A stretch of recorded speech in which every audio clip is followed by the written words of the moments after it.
जय सिया राम। दोस्तों, सुंदर कांड पढ़ना बहुत ही अच्छा माना जाता है। सुंदर कांड का पाठ हमें घर में रोज करना चाहिए, जिससे हनुमान जी की कृपा सदैव बनी रहती है।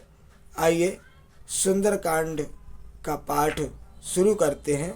अतुलित बलधामम हेमुशैलाबुदेहम धनुजुबन कृशानुम ज्ञानी नाम ग्रगण्यम सकल गुण निधानम बानुराणामुधीशम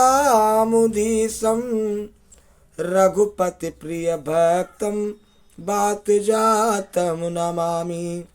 दोस्तों, जामंत जी हनुमान जी से कहते हैं कि हे हनुमान जी, तुम तो अतुल बल के धाम हो। सोने के पर्वत के समान कांति युक्त शरीर वाले देव रूपी बन को अग्नि रूप हो।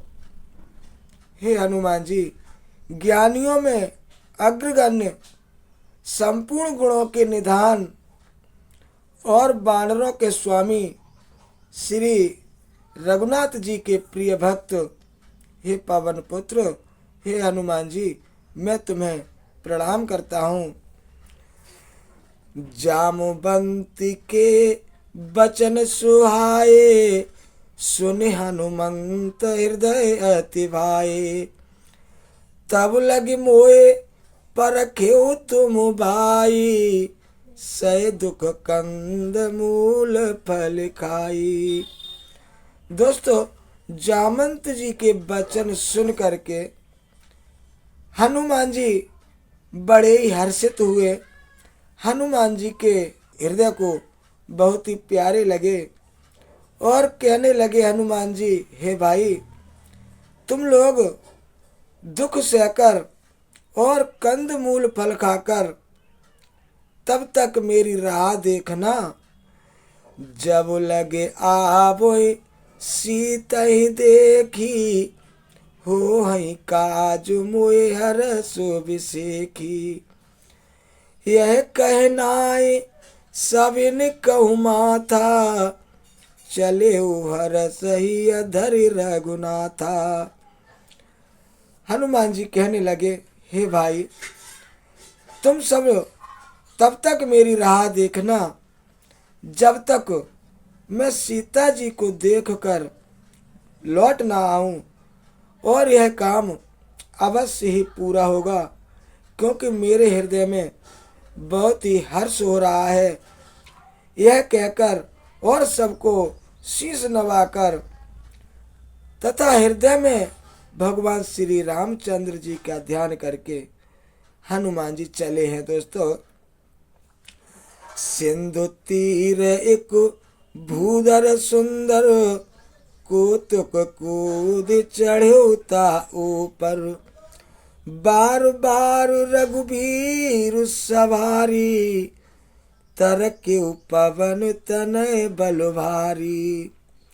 दोस्तों, हनुमान जी चले हैं। समुद्र के तीर पर एक सुंदर विशाल पर्वत था। हनुमान जी खेल ही खेल में उस पर्वत पर कूद कर चढ़ गए। दोस्तों, और बार बार राम जी का स्मरण करके अत्यंत बलवान हनुमान जी उस पर्वत पर बड़ी तेजी से उछले।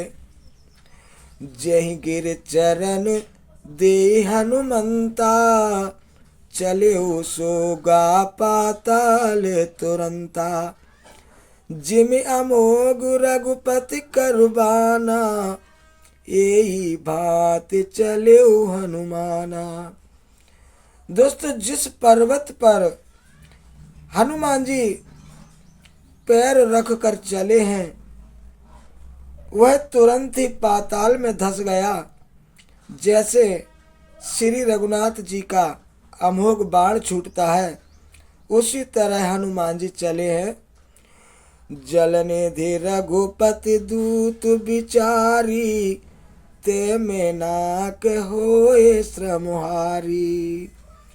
दोस्तों, समुद्र ने उन्हें रघुनाथ जी का दूत जान करके मेनाक पर्वत से कहा है कि हे मेनाक, तुम हनुमान जी की थकावट दूर करने वाले हो जाओ, अर्थात उन्हें अपने ऊपर विश्राम दो। हनुमान तेहि परुषा कर पुन कीन प्रणाम, राम काज कीने बिनु मोए कहाँ विश्राम। दोस्तों, पर्वत ने हनुमान जी से कहा, हे हनुमान जी, आप मेरे ऊपर थोड़ा विश्राम कर लीजिए।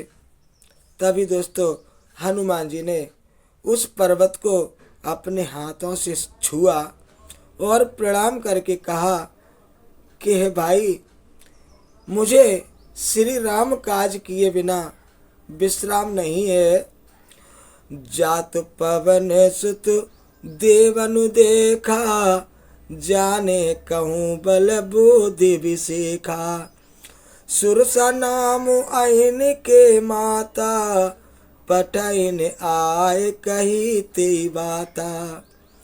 दोस्तों, हनुमान जी मेनाक पर्वत से आशीर्वाद लेकर के आगे के लिए चले जाते हैं।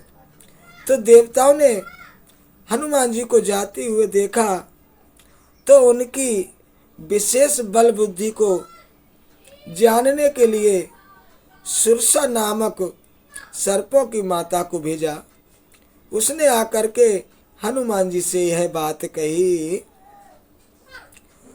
आज सुरन मोए दीन आहारा, सुनत वचन कह पवन कुमारा, राम काज कर फिर में आवई, सीता कह सुध प्रभु सुनावो। दोस्तों, सुरसा ने हनुमान जी से कहा कि आज तो मुझे देवताओं ने बड़ा ही सुंदर भोजन दिया है।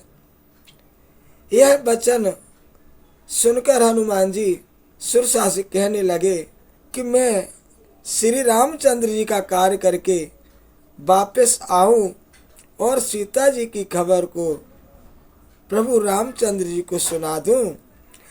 तब तब बदन पैठेऊ आई, सत्य कहऊ मुए जानी दे माई, कवनेऊ जतन दे नहीं जाना, ग्रसिस न मोए कहऊ हनुमाना। हनुमान जी कहने लगे सुरसा से कि जब मैं सीता जी की खबर प्रभु को सुना दूं, तब मैं आकर तुम्हारे मुख में बैठ जाऊंगा और तुम मुझे खा लेना। हे माता, मैं सत्य कहता हूँ, अभी मुझे जाने दे। जब किसी प्रकार से दोस्तों उसने नहीं जाने दिया, तब हनुमान जी ने कहा, तो फिर लो मुझे खा लो। इसके बाद क्या होता है वो कथा हम अगले पाठ में सुनाएंगे। अभी के लिए इतना ही। जय सिया राम दोस्तों, जय जय सिया राम।